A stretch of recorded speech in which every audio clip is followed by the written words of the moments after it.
All right. Ta-dum. Hi, everyone. It's Marc Sabatella from Mastering MuseScore. And as is often the case, I don't know what I'm doing as well as I think I do because there's so many things to juggle. But hi, everyone. Good to see people arriving. I hope to be seeing people in the chat checking in. And, oh, okay. Here we go. Here we go. Sorry about that. Now we're talking. Yay. All right, this is Marc Sabatella from Mastering MuseScore. It matters what order you plug things in, and that's the lesson here. It matters what order you plug them in. So this is Marc Sabatella from Mastering MuseScore, and this is the Music Master Class. And this is where we're going to enjoy talking about music. I'm going to look at some of the music that you've been creating and give you some of my feedback and comments on it, share some of my own insights that I've learned along the way, some of the things that I'm working on, and we just generally all learn together. So I hope people, just kind of sit back and enjoy what's going on. And by all means, if you've got new stuff that you're working on, let me know about what all is happening here. And I see some nice comments from people checking in. So what I'm going to do is I'm going to first take a quick look and see if there's any new stuff submitted that I want to take a look at. But there's been a number of pieces submitted over the last few days that I've already kind of got myself queued up and taken a brief look at that I'll be looking at some more. So I just want to take just a quick look in here to see what new things there might be. Okay, and Trevor's got a Ukrainian piece that I did see, but I haven't downloaded yet. But I'm going to go ahead and do that, but I probably won't get to that one today. So what I am going to talk about today are some of the pieces that have been uploaded recently, and including a few different versions of some things and some stuff that I had created and started working on. So let me grab these scores, and I'm going to grab all of these here, and then when they load up, I'll start talking about some of them. So what we have as the ability now, as I have commented before, is we have the ability to have people come on board to speak as I'm talking about your pieces. So anyone who wants to do that, let me know. And so I really want to start off with this piece of Graham's. And Graham, I think I saw you in the chat. I'm going to flip back there. What I'm going to do is I'm going to invite people, and you don't have to accept the invitation, but you should see something pop up. So Graham, I'm going to invite you to come up, and if you feel like joining, come on up.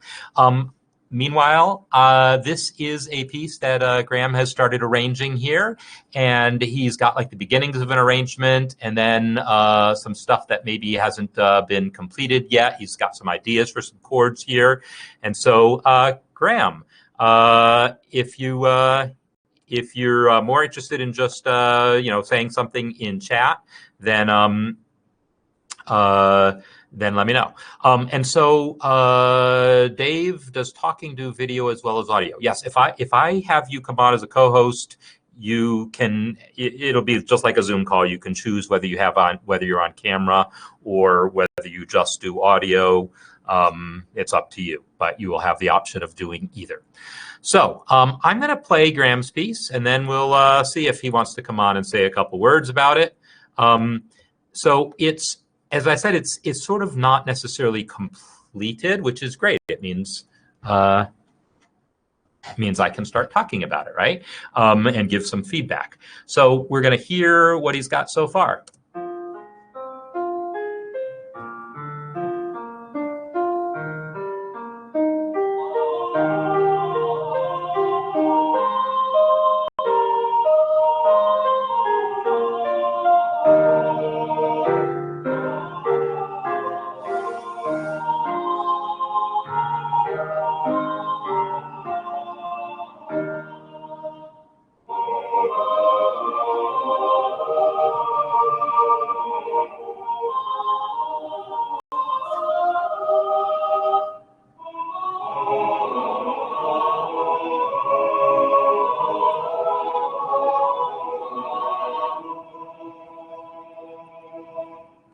All right. So by the way, sound-wise, how are we doing there? Is that, I'm guessing maybe I could turn it up a little bit now. So I'm going to do that. But let me know if that's not appropriate. So, so yes, Graham, if you're around, feel free to check in. And if not, that's fine. I'm just going to talk about what I'm seeing here.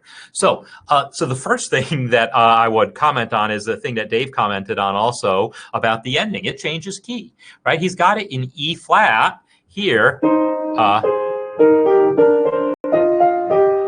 in this passage here.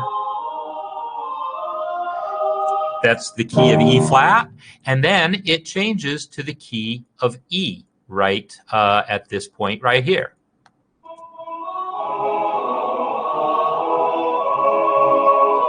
And so one thing that I'm curious about is if there was a specific reason for that. Well, first of all, was it just an accident? And no, I would have to say no, because you've got the Roman numerals all analyzed there, and specifically you say key of E there. So I'm guessing that that was quite deliberate there. It's interesting to me, and since I don't know this piece, and this is one of the reasons I really was interested to do this, is to hear people submit some pieces that are not familiar to me. It's just fun to hear new music, and so familiar music to you to reharmonize, but not familiar to me is kind of fun here. So I don't know if there's a specific precedence for this key change. In other words, when people learn this song, do you normally learn it with a key change in it? Or was there a particular recording that did that? Or is there some particular thing that came from? Is a question, excuse me, that I'm curious about here. And what I think I'm going to do is I'm going to flip. Give me one moment to change something about how I'm doing my screen share. I think I'm going to do my screen share of just the MuseScore window. That way, you will still be looking at MuseScore, even if I am looking at something else. So if I've done my job correctly, you're still seeing MuseScore. And let me know if that's true. I'm now looking at the chat, and hopefully you're all still seeing MuseScore. So let me know if that's not the case, or let me know if it is. Okay, so Graham, thanks for the comment there about the key change. And so no, I thought it was a really interesting choice, and that's great. So what I'm going to do now is talk about some of the things that I see going on here. So first of all, right off the bat. Right, this is a series of triads that form 2. That's Roman numeral 2, F minor, and then 5, and then 1. And I like the pattern that's being established here. I like this triplet pattern that continues mostly throughout that first section. It is a little curious to me that you leave the triplet pattern in the second bar.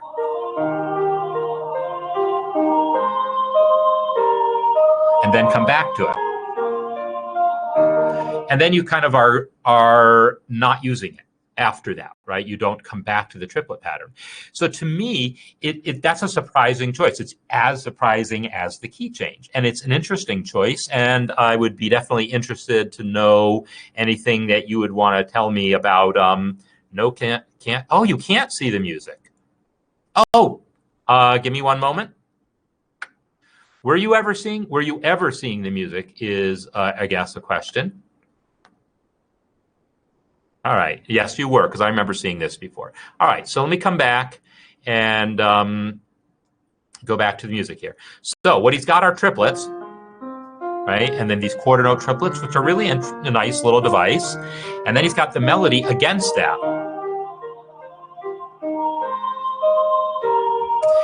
And the interesting thing is the triplets have established themselves to the ear as if those weren't triplets, as if this was in 6/8.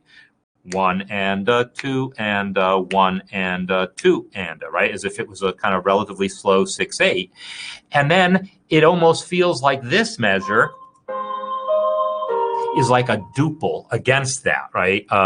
So bum bum bum bum bum bum bum bum bum bum bum bum bum bum bum bum, and it's a neat effect. And then to come back into the triplets, and so I was a little maybe surprised that you didn't stick with the triplets longer. I liked the duple effect, but then I was surprised that the triplets only came back for one bar. And so if you're still working on this, that might be something to think about is, arrangement wise, it's usually the case that there might be multiple verses. So hopefully it's now the case that you can see the music now, right? Because I can see it on my screen share. So I'm assuming all is well. You might want to just confirm that for me. So in any case, as an arrangement thing, first of all, I would assume that this piece probably has additional lyrics, right? Additional verses, in which case, you might think about maintaining that triplet feel throughout the entire first verse and then switching into the more chorale style that you go into later, or the other way around, or, some variation on that.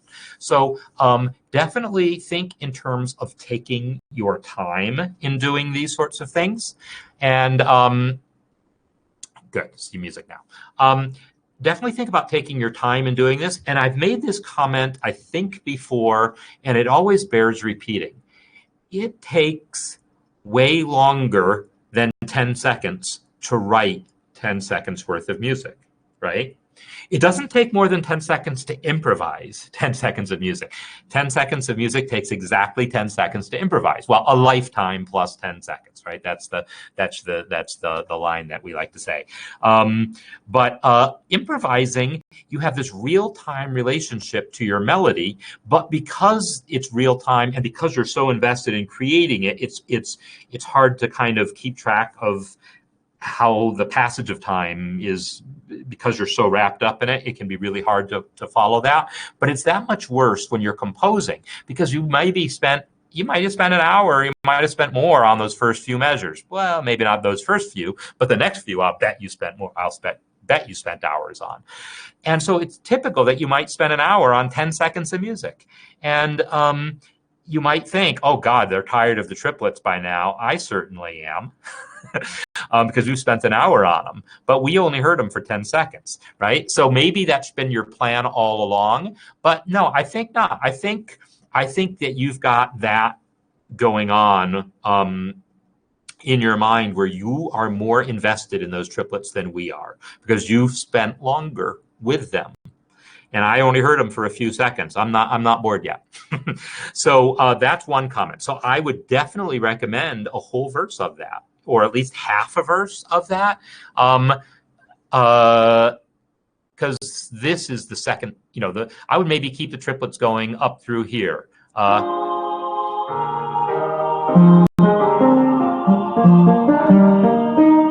Right there, that's the first kind of cadence, the first kind of complete cadence there, and maybe the triplets through there is maybe what I would recommend, if not all the way to the end of that thing. Because again, I don't know if there's additional verses yet to come. So that's one thing about the triplets. Another thing, excuse me. Another thing about, and this isn't about the fact that they're triplets, but it's just a general thing about arpeggios. There is something to be said for having these be in root position as you have them, but I would comment that in general, you might think about voice leading these the same way you would think about voice leading your chorale, because your chorale part here is really beautifully voice led. I don't know if this is like an original harmonization, or like if this is your chorale, or if this is like, from a published chorale thing, because it seems like it could be. There's maybe one or two things about it that seem like, oh, that's probably not part of an originally published version, and I'll point out why in a moment. But the voice leading through here is really nice, and maybe that suggests that we want similar voice leading here. So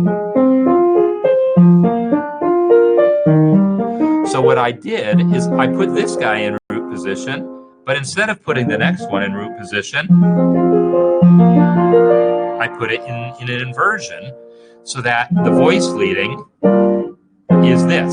In other words, anytime you write an arpeggio, you want to think about what that would look like as a full chord. This is that. This is that. So what we have here really is this in the first measure, and then this in the second measure. And generally speaking, this would sound smoother as block chords, and it also sounds smoother as arpeggios. Now, maybe what I would actually do is, if I were to play these as block chords, my leading tone kind of wants to go here, right? So I might adjust it to do that. I let this go down to the E flat so it could be in root position, but I let this come up to the E flat so that my voice leading is that. So these kinds of things to think about when arpeggiating are definitely useful. So yeah, that's something to think about as you maintain these. And you do have right here 4. Now here's another point about these arpeggiation patterns. You have the 4 chord A flat and then the 5 chord B flat. And if you play those as block chords like this, it basically contains parallel fifths.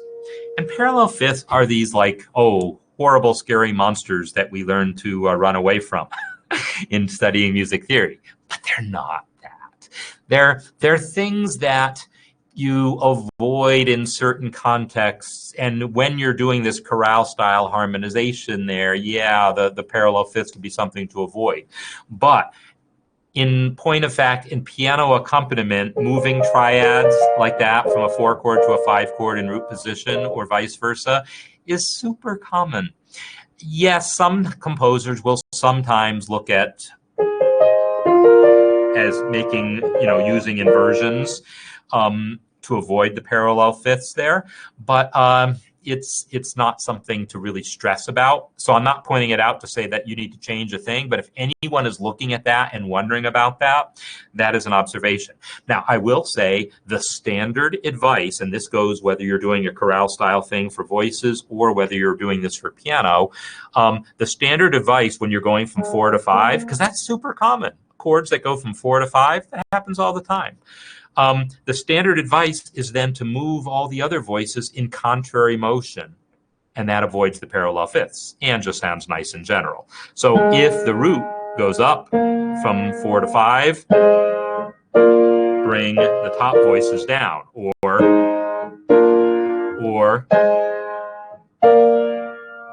that's the standard advice in that type of triad motion. When you have 2 root position triads in a row, in particular 4 to 5, where they're moving by step like that, to move the upper voices in contrary motion to the bass is a standard piece of advice.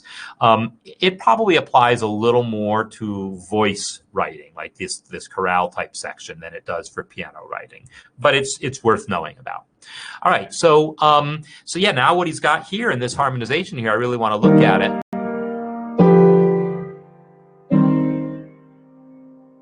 Okay, and then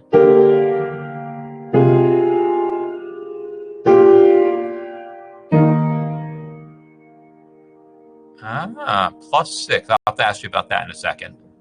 2, 6.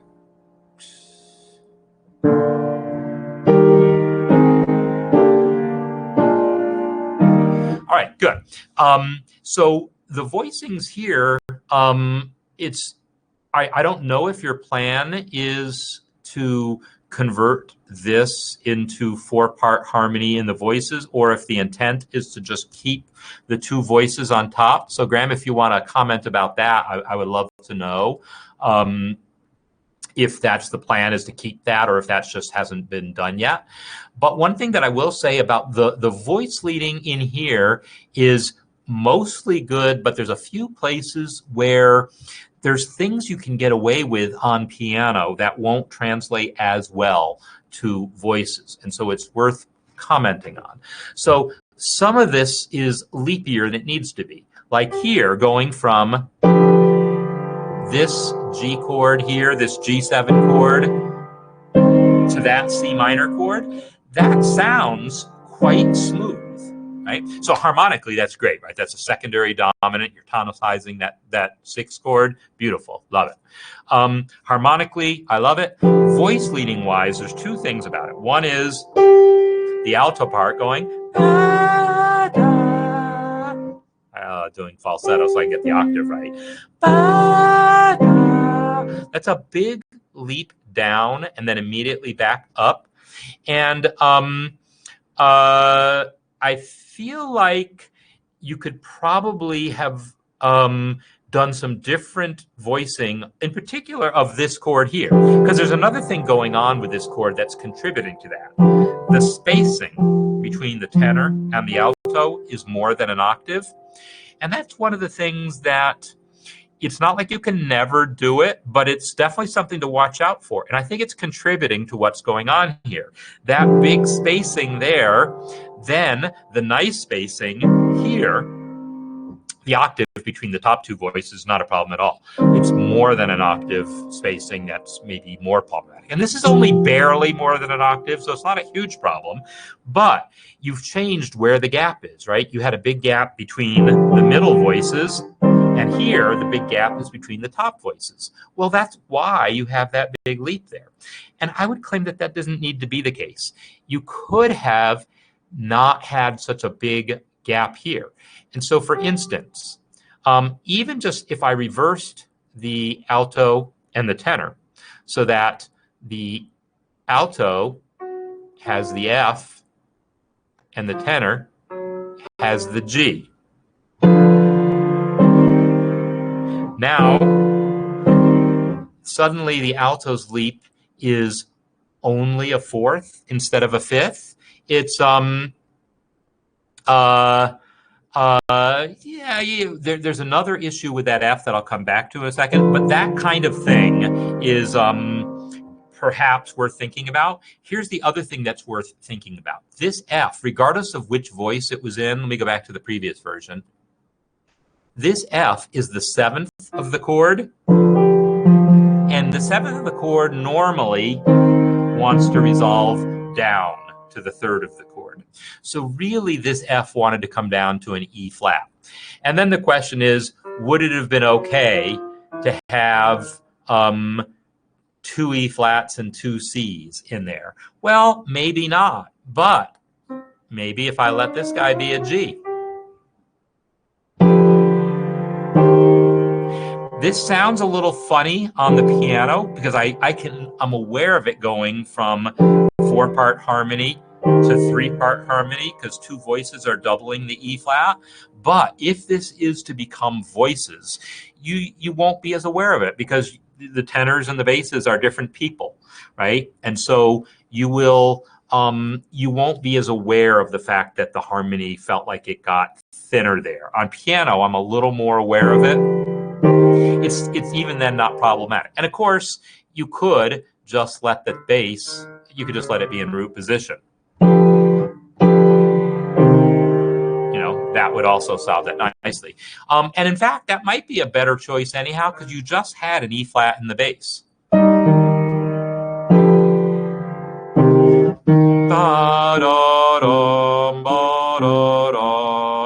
I like that line a lot.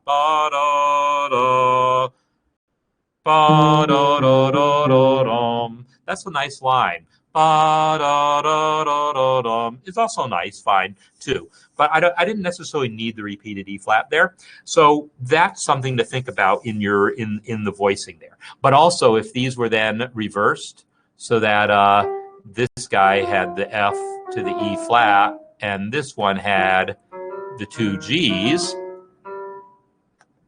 then I would have and that, I feel like, is how Bach might have done it.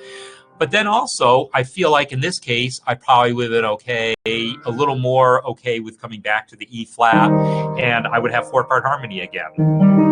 So, without anyone having to suffer for it. In this case, the third of the chord is doubled, and that's fine. You're allowed to do that.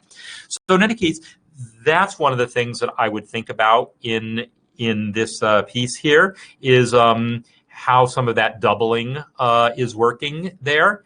And there was a similar, well, it's not a doubling thing, but again, it's a spacing thing. Here,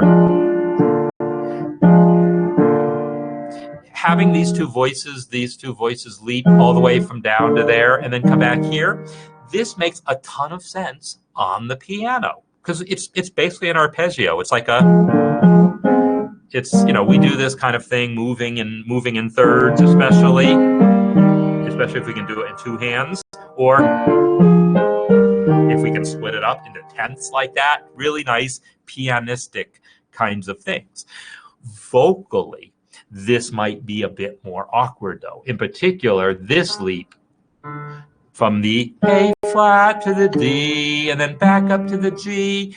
That's leaping down a tritone and then leaping up to leaping up the fourth. This leap down of a tritone, you will hear people tell you, well, don't ever leap by tritones. That's going a bit far. This is such a common melodic pattern. Ba-da-dum, ba-da-dum, and that would be but beautiful to me. It's a song called But Beautiful, some of you might know. The last line of it has exactly that line in it, and that's just one random example that came to mind. So that leap down from scale degree 4 to the leading tone is actually a quite common melodic leap, but it almost always would then resolve that leading tone that way. So in any case, this measure feels like, again, pianistically works fine. Vocally might be a little awkward. So those are some of my observations about this to be thinking about as you continue to develop what's going on here. Because, yeah, you've got like this section here where then the piano part drops out, but you've got indications. Like here, you've got 4 voices, but no piano. And this all sounds really nice. And then,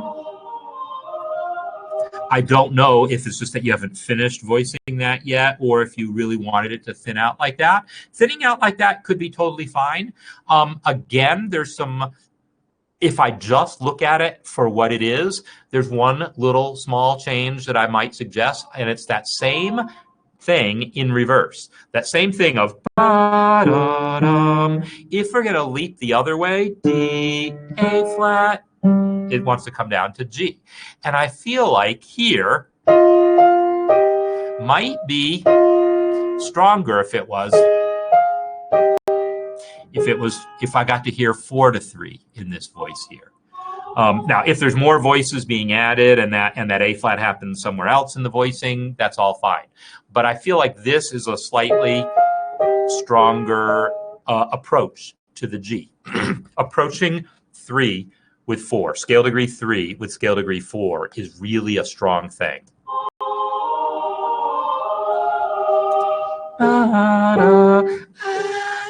I barely get that A flat out. But again, if you're going to be adding more voices, I wouldn't even be thinking about that.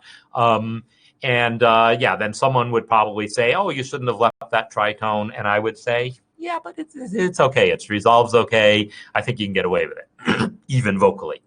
So in any case, lots of really nice stuff in there and just a few like voice leading things to be thinking about. So yeah, I like the idea of the texture changes also, Graham. And again, the same comment about the triplets. As you're working on it, you do get a slightly warped sense of time because maybe you spent half an hour working on those 2 bars and you think, oh, it's time for a texture change. But to the listener, maybe it's too much. It's too much of boom, boom, boom, of texture changing rapidly. Now, MuseScore's playback will lull you a little bit. Not just because of MuseScore, but computer playback in general. It's not human beings.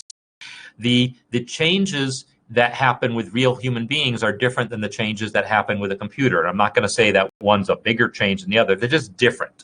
So it's a little misleading to just rely on how it sounds in the computer playback to think, well, how is that going to make it sound for real? So in any case, I wouldn't be afraid to hold on to I love all these textures, but I wouldn't be afraid to hold on to them a little longer than just 2 bars at a time. As some general advice there. All right, so thanks a lot, Graham. Really enjoyed looking at this piece, and if you want to keep working on it and add more verses or do whatever else you want to do, happy to take a look at where it ends up going. Now, I know Dean said that he's taking off, so I'm going to take a look at his Water is Wide later. But Dave, I actually want to look at your this version here. This is 9. Version 9 of your piece here, and so this is a Scottish piece. So Willie Brewed stuff. I can't remember what it's. Willie Brewed a peck of malt. So we're going to hear this, and I'm going to put it. Oh, that's version 5. I want version 9, right? I think I want version 9. So version 9 has instruments, and I've got it in continuous view here. So Dave, do you want to come on board and say a few words here? I will extend you the invitation, and then you either accept it or not. So I'm going to come here and say, Dave. Oops, did I lose Dave? Oh, there you are. Okay, I'm going to come here and invite to co-host. So you should see something on your screen saying that you're now able to join as co-host, and that will mean that you can speak and or be on screen if you choose. And I see an icon here for you. So I don't know if you've got your mic on. You want to speak, Dave? Hear me? I hear you. Yeah. Beautiful. So, Dave, you've talked a bunch about your process in putting this piece together.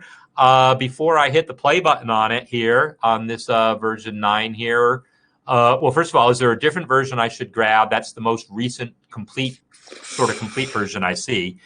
Anything you want to tell us about it? Not really sure. Okay. I mean, there've been a lot of versions. Well, let's hear this version and then we'll talk about it, okay? So I'm going to hit play and then we'll talk.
I think it just repeats now.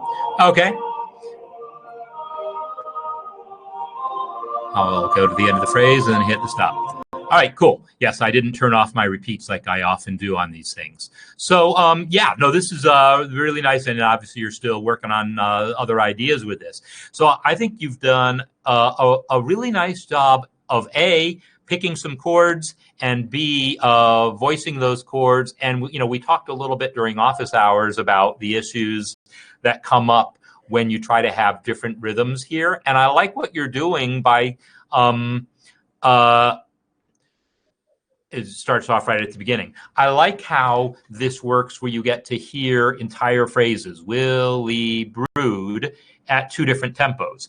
And yes, it does mean that it'll be a little hard to understand the lyrics, but I also think it goes with the territory, and I'm cool with it. Are you still you're still liking that? Yeah, I'm reasonably happy with that. Good. I mean, that's part of the reason why there's that instrumental introduction. Yeah.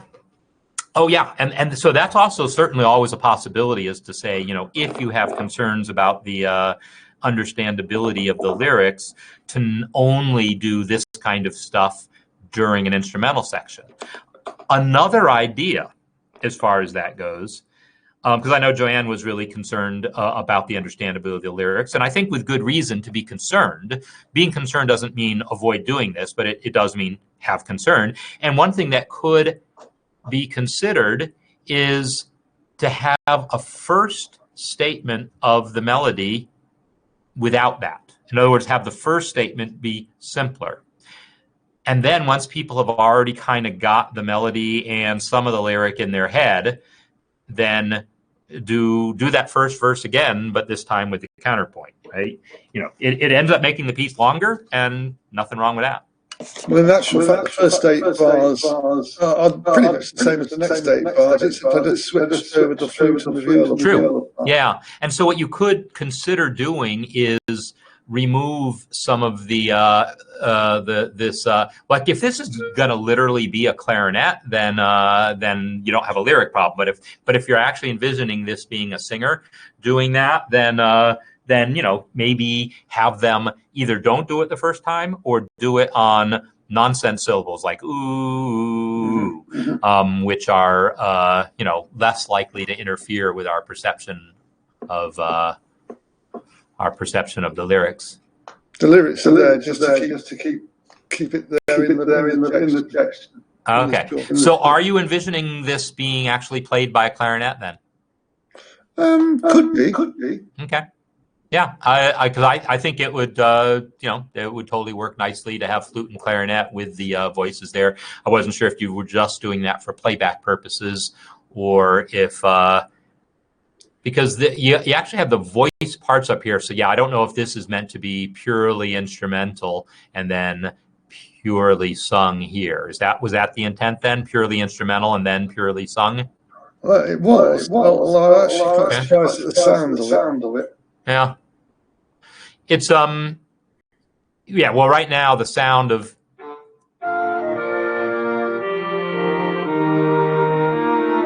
yeah, I like how that sounds as an instrumental ensemble, and then when you switch to the voices here, you know, this would be a place where you could again consider doing a simpler version of it without the counterpoint in the upper 2 parts. But I don't know, it doesn't bother me, but it's just something you think about, and whether you want to make any, you know, whether you want to make allowances for that and hold off. This idea of holding off on something and saying, well, I have this really good idea, but maybe it's a good idea for later in the piece. That's like an important principle to realize, is you don't have to give them the full Monty right away. The chorus is quite a problem as well, because there it thins out. Yes, and there's nothing wrong with thinning out, like Graham did in his. He went from a fuller texture to a less full texture. There's really nothing wrong with doing that. And in this case, though, you know, you would right now you've got chord symbols there, but playback is turned off, so we're literally only hearing the melody. And then even when a second voice comes in, it's just doubling it. You might consider harmonizing that in sixths.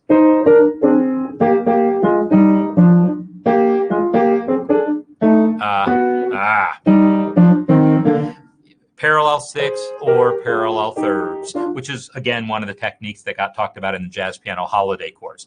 It's a nice way of giving you that textural change while still conveying some form of harmony. It doesn't feel like the whole band packed up and went home. I think one problem with that is the speed. If you look at the soprano and tenor, which is they're in unison. Yeah. I think trying to get harmony to move it, that's also just got a problem. Well, you might be right. It certainly is on piano. That's why I'm fumbling here. On the other hand, I got 2 hands. I can do that kind of stuff all day long if I got both my hands available. And for singers, Yeah, it is true.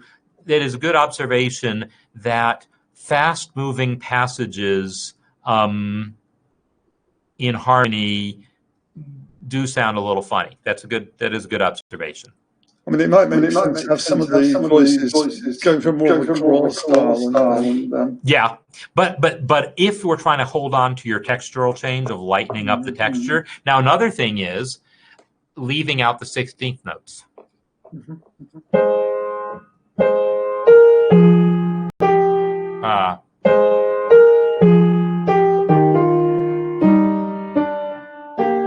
And I'm just singing, I'm just putting quarter notes underneath that, or even just half notes.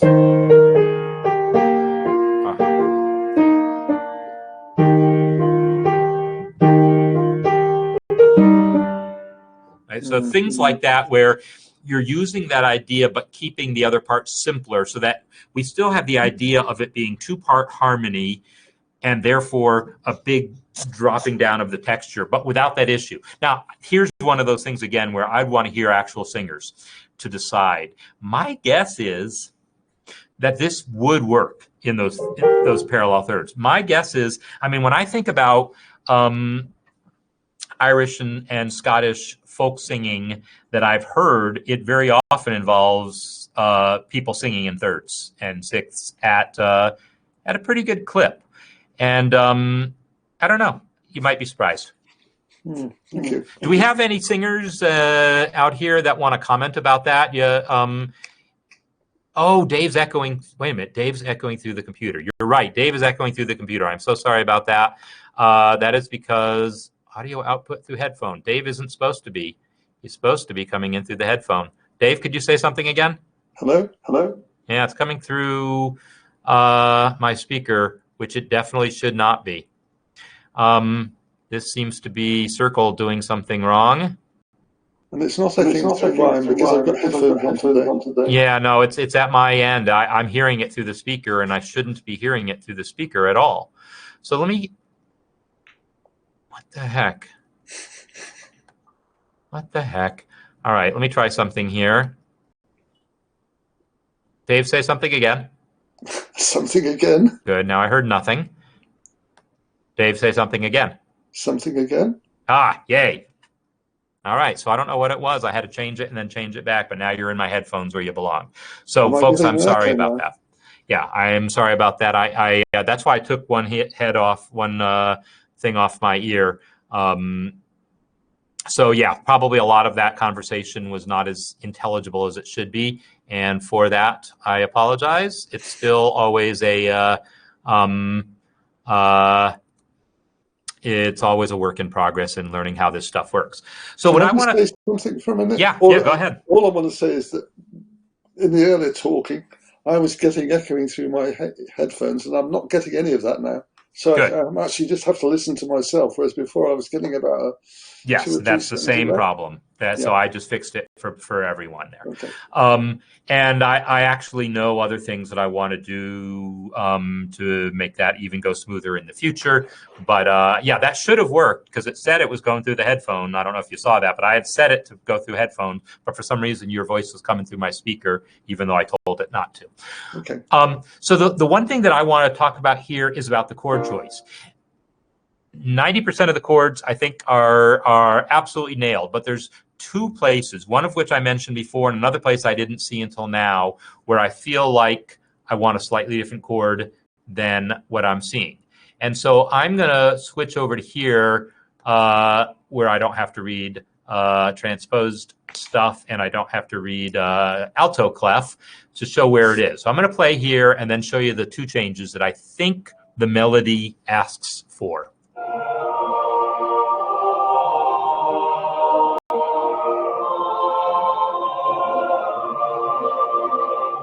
Right here.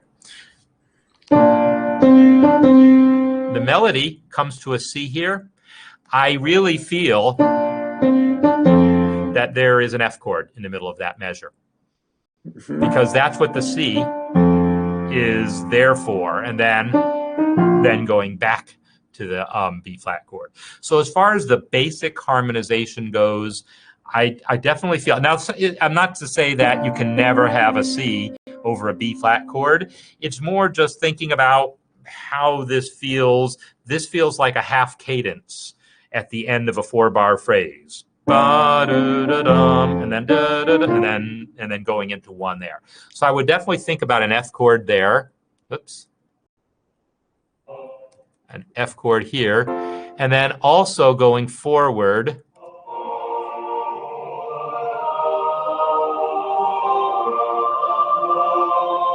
this is the one that I mentioned in office hours, and you actually have your bass voice going to an F here, and I feel like, yeah, that's an F chord also. This is a quick 1, 5, 1, or see, bum, bum, bum, bum, ba-da-da-da-dum. So we hope to be. Actually, I'm not really understanding. I don't know the piece well enough to know how that goes. But does what I'm saying make sense about feeling like 2 measures of 1 at the end of that phrase is probably a little yeah, that makes anticlimactic? sense. I think 5. I did change that one a bit anyway, but I'm not sure Yeah. if that's the version that had to change. One comment there, have you noticed that double bar, double Yes. line at the end with the Yes. tie over it? It's a very weird bit of ingenuity required to get that text in. Well, to get the double par in there, you mean? Yeah, because basically the way it was written, it was written the line. It was written. Well, I think you've got an image somewhere showing we have. how it Yeah, was. I can see how it's written as soon as I switch back to page view here. Yeah, you see. Right here. Yeah, so that's that bar there. Actually, the bar is coming from the end of the previous line onto that line, and then there's actually three. I mean, it's all a bit curious. You've actually got 3 7 parts. Yeah, that's weird. And you have to break that bar up into bits and then put the double bar in if you're going to do double lines in. Yeah. So I feel like there was no good reason for them to have split that measure up here, because this from Kristen D is all one word, and it's coming down to the B flat. It's coming down to the B flat there. I feel like they just ran out of room, and that's why they broke that one up. I think it's because in those days, I mean, this is a really old publication. I think they just wanted to save paper. Yeah. So I think this was a practical. Now this version, this double bar here to split the pickup to be kind of separate. Now that's a common thing in hymns. In hymns, it very often would work the first 3 beats at the end of one line, and then the last beat of the measure in the next line because it's a pickup into the next phrase. Hymns do that all the time, and that's what that double bar does. So yeah, the way you did that, I think, is exactly as it should be. I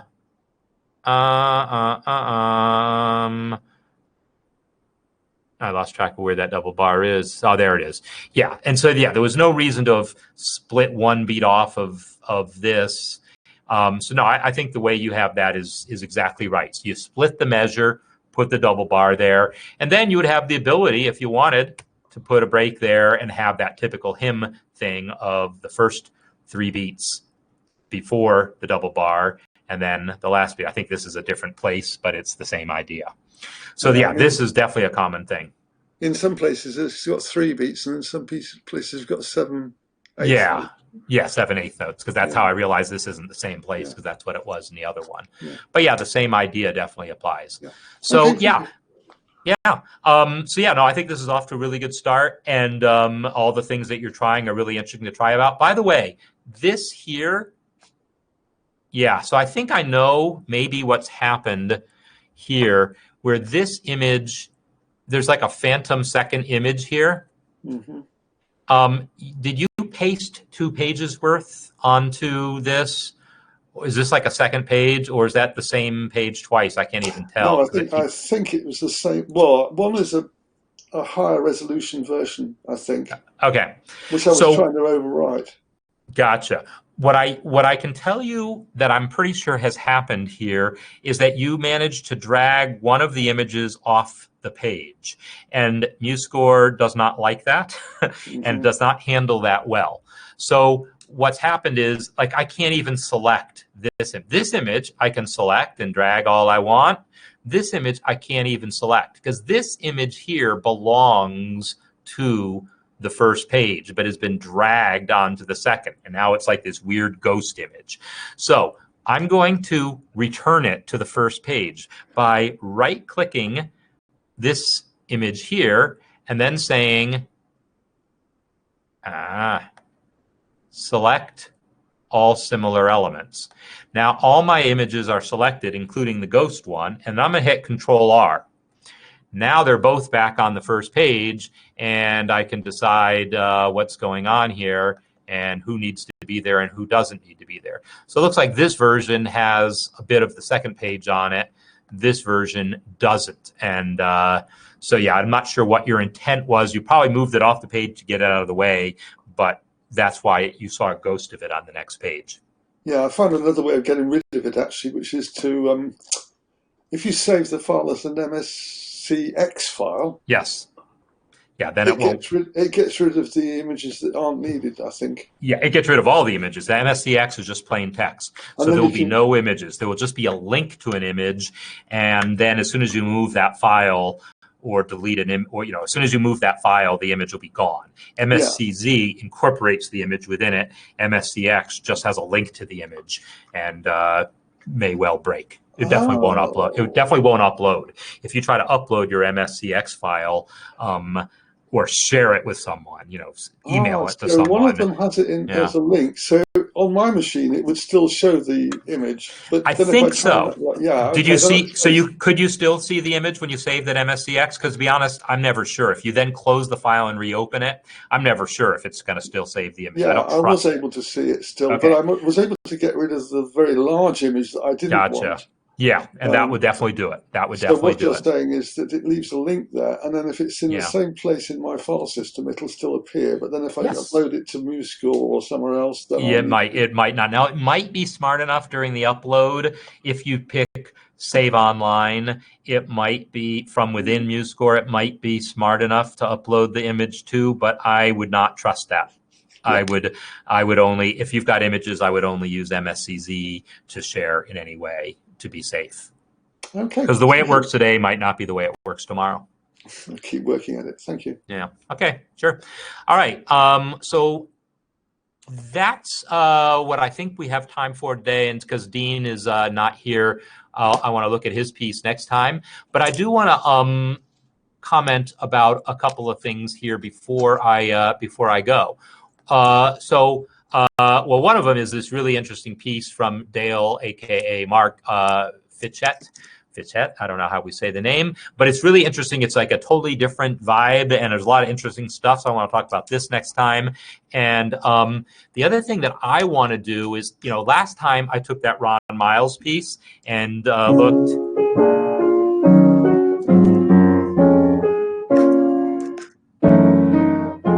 I reharmonized it. I think I just put in chord symbols. Now I've got these actual voicings in here. But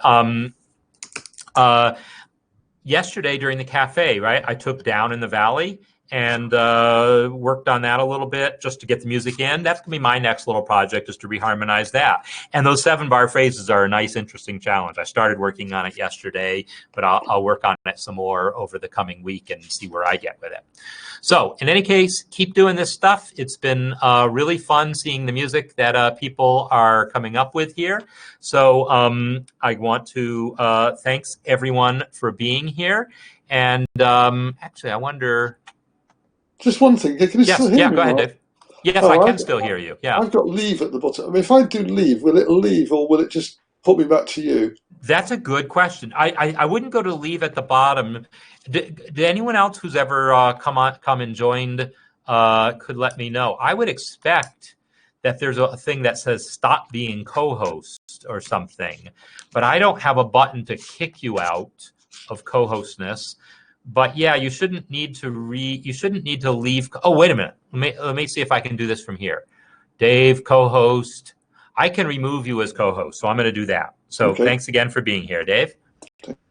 All right. So hopefully you are still there otherwise. So I'm going to come back and, just sign out by playing my music and summarizing some things here.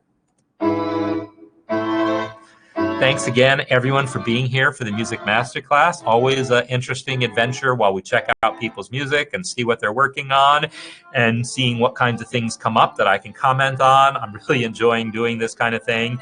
And yeah, over time, we'll keep discovering